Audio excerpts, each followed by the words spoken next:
What's good YouTube, Steel here, and today's video is going to be on the third challenger of the Expert Solo Battles, Palkia EX. Palkia EX, unlike the other decks that we have to go against in Expert mode, has probably the most things going in our favor, starting from the deck that we're going to use, which we will get into in a second, and the things that make up this deck.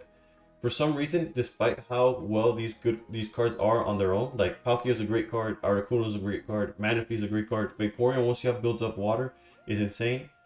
The CPU cannot play them properly for whatever reason. Manaphy, if it starts with Palkia or Articuno in hand, Manaphy will always be on the bench. It will never ramp with Manaphy, which is great for us because that's one of the few things that if they were to ramp, we would be in trouble if Palkia starts like one-shotting whatever we play. Similar to like the Infernape challenge.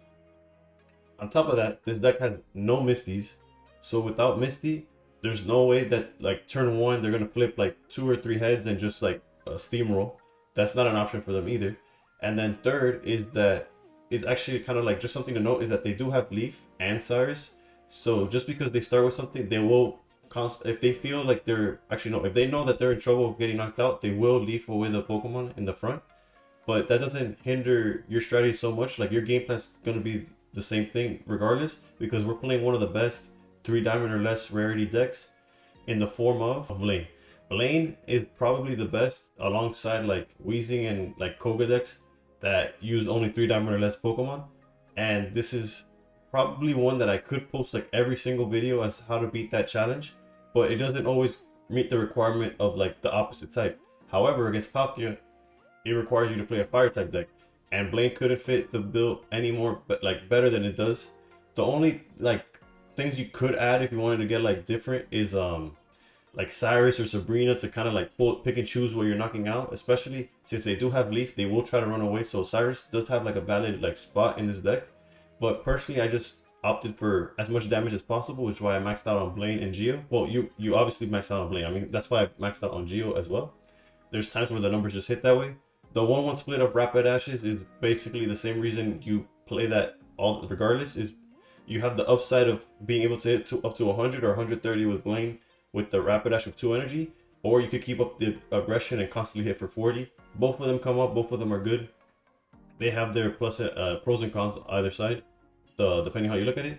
And a card that's underrated in this challenge is Potion. Like you might look at this list and say, oh, I could take out Potion.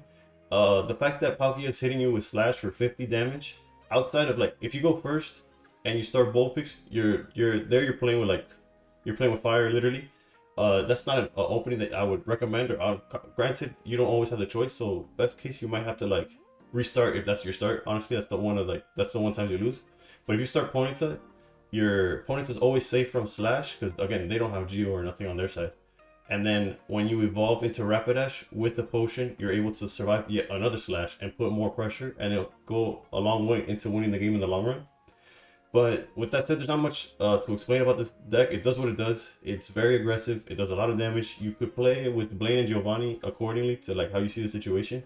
In the gameplay that I recorded, you're going to be able to see that I hold on to Geo for certain moments, or I'll use it early for other moments. And it really comes together to do exactly what you need. And Palkia can really deal with it.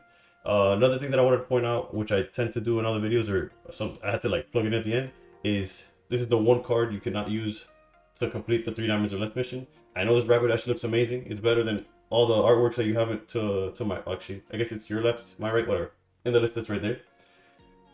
But if you have that, Rapidash counts as a 1-star, so although it's the same effect as the one that's on the list, it won't count towards it. Also, if you're missing any cards, you could swap the Ponyta for the one for Genetic Apex or vice versa, or you could play 2 of one Rapidash or one of the other if that's what you have. Like it'll still work out. And I hope you have great luck with this. Enjoy the gameplay so you get an idea of how to play the deck if you don't already have one. And always stay pro. Alright, to no one's surprise, the way to go is Blaine. Because not only is the whole deck 3 diamond or lower, it's also all fire, right? So it's perfectly built for the Palkia deck.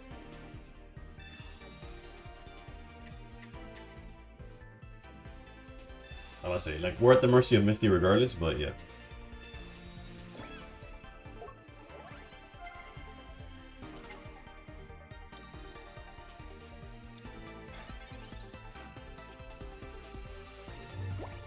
Alright, unfortunately there is a world where like this Palkia, he gets this Palkia and knocks us out, but Let's go Pokeball first. Hopefully Ponyta, but it's fine either way. Then we go research.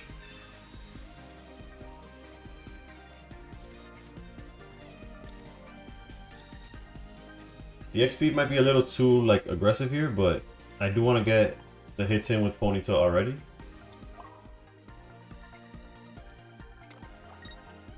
And we gotta hope for some high rolls. And there we go.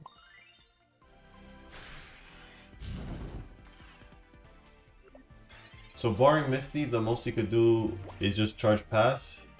Especially with research, okay. There's another Palkia.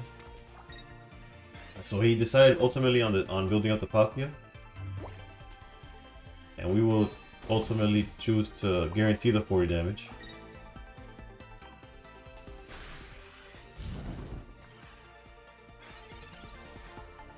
Hopefully we get the Ninetales by the time that he has the Palkia ready. Yeah, unfortunately he has Leaf.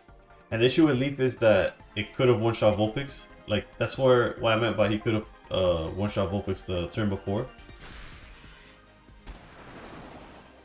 And that's why we play potions, just to extend the turns. Or the value of our Pokemon.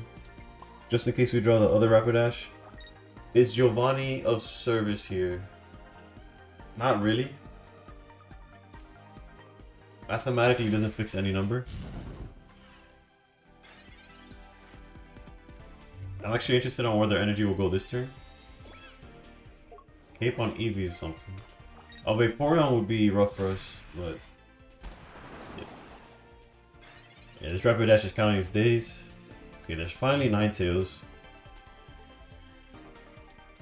Which we'll set up, but we'll hold... We're going to sacrifice the Rapidash here.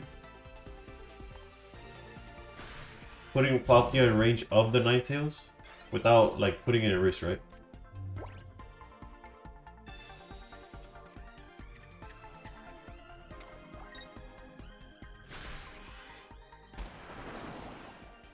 Alright, so there goes Rapidash. The rest of the game lands on the shoulders of Ninetales, or if we see the other Rapidash. I mean, yeah, the other Rapidash would be good too.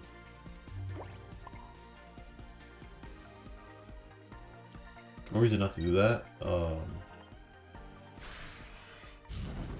They're most likely going to put the other Palkia up front, but we do have the cards to... Otherwise, we knock out either one of these that they put up front. So yeah, he will Palkia. I guess this is an example that shows like reason that we might want to play what's this called? Cyrus or Sabrina, but nonetheless a Vulpix here would be fine, but yeah, okay. Let's go Rapidash here. Charge it up. I am gonna go Geo here. Mainly because it makes it where if I draw a Geo next turn, we could knock him out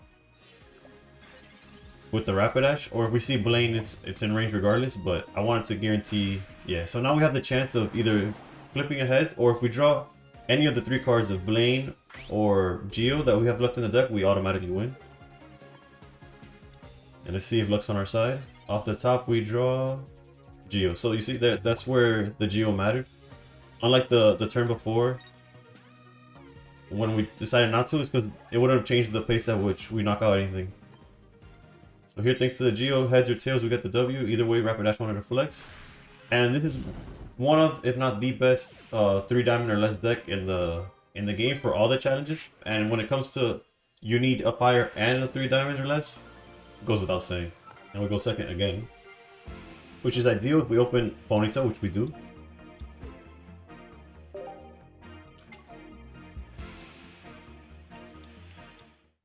Interesting. Well, again, like I said, I haven't said it in this video, but I've said it in other videos.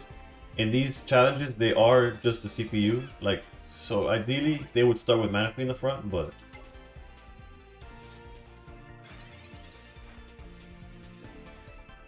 here they play a little differently. Since we do have both evolutions, I think it's worth looking for that Vulpix. So we're gonna research first to increase the chances of seeing it, and this guarantees it because we only play 4 basics.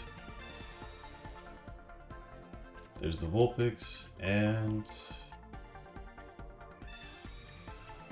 the Ponyta. Okay.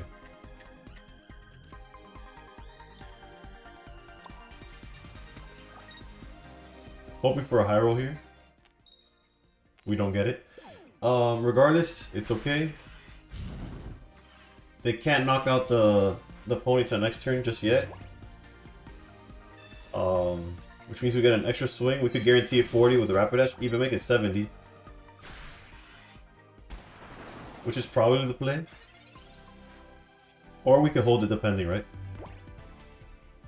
Let's go Rapidash here. Ninetales here. Oh look, now we could even choose the potion. So that way the Rapidash survives the slash.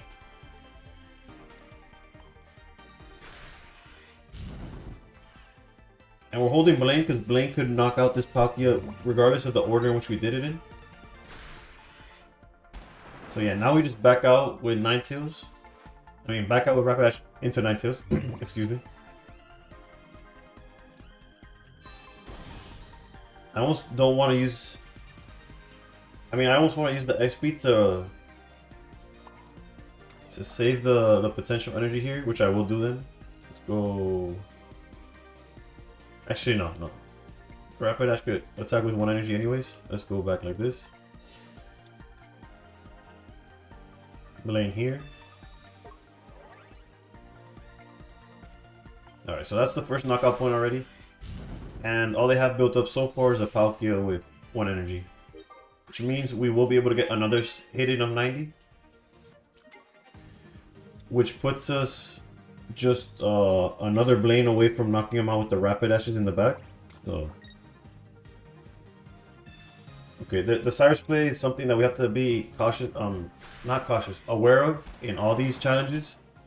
For space time, that's the supporter of choice that they most have. Others don't. Others will have leaf only. But yeah.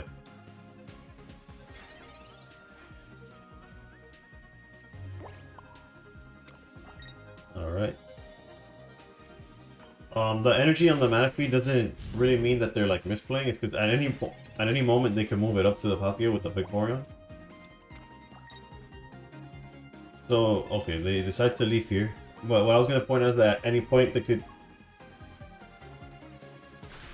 Well, no words for that one, honestly. They just give away the win, I guess. But we'll take it.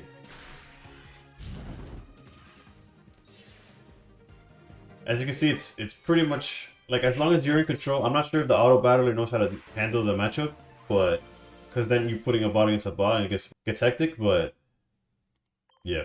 In conclusion, I don't think there's much more to elaborate about this deck. It's been the same for a while, and it continues to be a very effective way of completing any mission that requires low rarity cards. And just the fact that this Palkia mission required exactly fires, it just made it that much better. Either way, if you guys saw that you could have done something differently or a little bit better or changed some cards around, like maybe use tool cards or try different supporters, feel free to comment down below or give suggestions, as I will read them and take them to account for further videos. Overall, I hope if you required like help for this challenge, I hope this video was exactly what you were looking for, or if not, at least a little bit entertaining. Regardless, if you enjoyed the video, please consider liking and subscribing, and above all else, stay pro.